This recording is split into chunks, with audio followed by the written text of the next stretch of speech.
नमस्कार, बहुत स्वागत है आपका। आपका शहर आपकी खबर में मैं हूं आपके साथ नदीम अहमद। तो चलिए बिना देरी के बुलेटिन की शुरुआत करते हैं। राजधानी भोपाल में मंगलवार को मोहन सरकार की कैबिनेट की बैठक के रूप में हुई, जिसमें कई अहम प्रस्तावों पर कैबिनेट की मुहर लगी।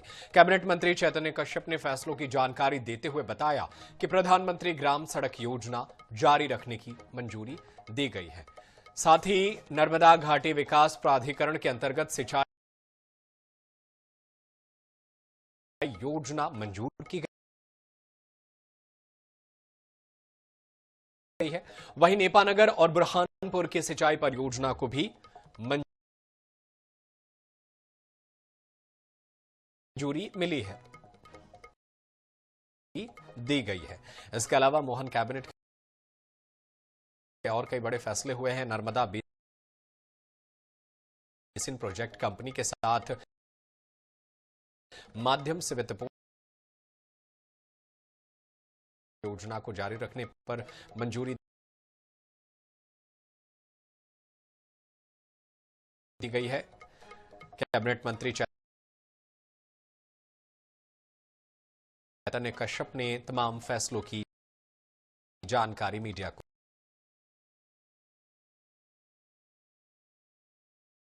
और करीब करीब 20,000 किलोमीटर के नई सड़कों का निर्माण व 1200 नई पुल। मध्य प्रदेश में टोटल प्रधानमंत्री ग्रामीण सड़क में 88,517 करीब किलोमीटर मार्गों का नवीनीकरण भी करना व उन्नयन करना। इसके लिए इस योजना को 1 अप्रैल 2026 से 31 तक निरंतरता दी गई है, जिसका अगले समय में अनुमानित व्यय 10,000 करोड़ रुपए इसका रहेगा।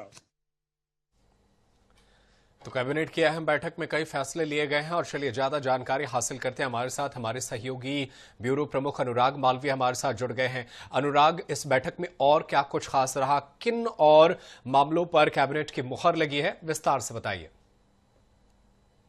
देखिए, निश्चित रूप से अगर वो कैबिनेट की बैठक की बात करें तो कई सारे महत्वपूर्ण फैसले हुए हैं। हालांकि जिन फैसलों का इंतजार शासकीय कर्मचारी कर रहे थे उनका तो कहीं ना कहीं इस बैठक में नहीं आया एजेंडा, जैसे हमने पहले भी कहा था। लेकिन अगर बात करें तो नेपानगर और बुरहानपुर के लिए सिंचाई परियोजनाओं को मंजूरी मिली है। नर्मदा घाटी विकास प्राधिकरण के अंतर्गत जो है इन तमाम प्रोजेक्ट के संदर्भ में सुबह भी जानकारी दी थी, ये मंजूरी मिल गई है। इसके अलावा जनजातीय आदिवासी न्याय महाअभियान योजना जो है इसको जारी रखने को मंजूरी दी गई है। हमने देखा 2 दिन पहले ही ग्रामीण सड़क योजना को लेकर बैठक हुई थी। इस मामले में जो है फेज 1 और फेज 2 के कामों को पूरा करने की मंजूरी कहीं न कहीं दे दी गई है।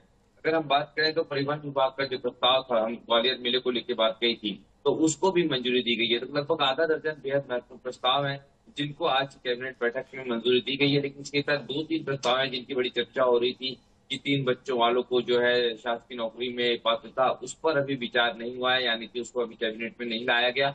इसके अलावा परिवीक्षा अवधि को लेकर भी जो एक प्रस्ताव था वो भी इस कैबिनेट बैठक में नहीं आए हैं। जी अनुराग, ये बैठक बहुत खास थी क्योंकि उस बैठक में ई कैबिनेट एप्लीकेशन को लेकर के भी बातचीत हुई। क्या रहा, इसके बारे में क्या जानकारी है?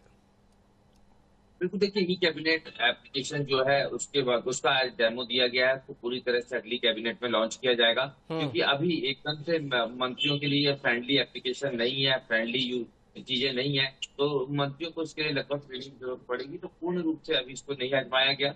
आज बैठक में कोशिशें ये हुई कि ये अगली जब बैठक होगी तो ई कैबिनेट के तौर पर ही हो और पूरी तरह से जो है डिजिटलाइज इसको किया जाए। लेकिन इस कैबिनेट बैठक के ठीक बाद यही कारण है कि मुख्यमंत्री को मंत्रियों से चर्चा करनी थी और कैबिनेट बैठक के ठीक बाद तमाम मंत्री अभी मुख्यमंत्री निवास पहुंचे और यहाँ पर चर्चा जारी है। ये बिल्कुल, चर्चा जारी है। आप नजरें बनाए रखिएगा। बहुत शुक्रिया अनुराग मालवीय, तमाम जानकारी के लिए। आप नजरें बनाए रखिएगा, आगे भी आपसे जानकारी हासिल करते रहे।